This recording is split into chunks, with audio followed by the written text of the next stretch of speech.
మహబూబాబాద్ జిల్లా కొమ్మగూడెం తండాలో జరిగిన ఈ ఉదంతం గురించి తెలుసుకుంటే నిజంగా కళ్ళకు నీళ్ళొస్తున్నాయి. స్వప్న అనే ఒక అమ్మాయి ఈ కొమ్మగూడెం తండాకు సంబంధించిన రామన్న అనే వ్యక్తిని 15 ఏళ్ల క్రితం ప్రేమ పెళ్లి చేసుకుంది. మీరు స్వప్న ఫోటోని చూస్తున్నారు, అట్లాగే రామన్న ఫోటోను కూడా చూస్తున్నారు. ఈ రామన్ననే 15 ఏళ్ల క్రితం ప్రేమించి పెళ్లి చేసుకుంది.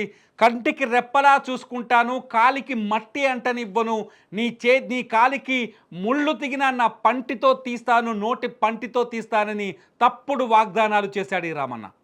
అతని వాగ్దానాలని నమ్మిన ఈ అమాయకురాలైన స్వప్న అతని కోసం కుటుంబాన్ని ఎదిరించి తను పుట్టి పెరిగిన ఊరిని వదిలేసి తన సర్వస్వాన్ని తీసుకెళ్ళి అతనికి అర్పించింది. అతనితో జీవించడానికి మొత్తం కుటుంబాన్ని ఎదురించింది. కానీ చివరికి అమ్మాయికి మిగిలింది ఏంటో తెలుసా? 15 ఏళ్ల తరువాత ఎవ్వరూ ఊహించని మరణం. మీరు చూస్తున్నారు, స్వప్న నిన్న మొన్నటి వరకు కాపురం చేసిన ఇంటిని, ఆ ఇంటి ముందు ఉన్న జనాన్ని, ఆ ఇంటి ముందున్న జనం అడుగుతున్న ప్రశ్నలు ఒకటే, స్వప్న ఎలా చనిపోయింది అని. గ్రామస్తులు కానీ లేకపోతే స్వప్న బంధువులు కానీ చెబుతున్న మాటల ప్రకారం ఒకటే ఒక విషయం స్పష్టంగా అర్థమవుతోంది. ఆ స్వప్న బంధువుల మాటల్లో చెప్పాలంటే స్వప్నని చంపింది ఎవరో కాదు, ఆమె భర్త రామన్న, అట్లాగే అత్త బుజ్జి, మామ కిషన్, అట్లాగే మరిది నవీన్.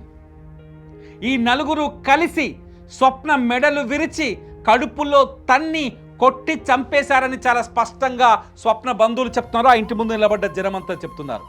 ఆ గ్రామంలోకి వెళ్ళి ఆరా తీస్తే స్వప్నని అన్యాయంగా కొట్టి చంపేశారని చెప్తున్నారు. 15 ఏళ్ల వీళ్ళ కాపురానికి ప్రతీకగా రామన్న, స్వప్న కాపురానికి ప్రతీకగా 2 పిల్లలు కూడా పుట్టారు. అయినప్పటికీ రామన్నకి అదనపు కట్నం కావాల్సి వచ్చింది.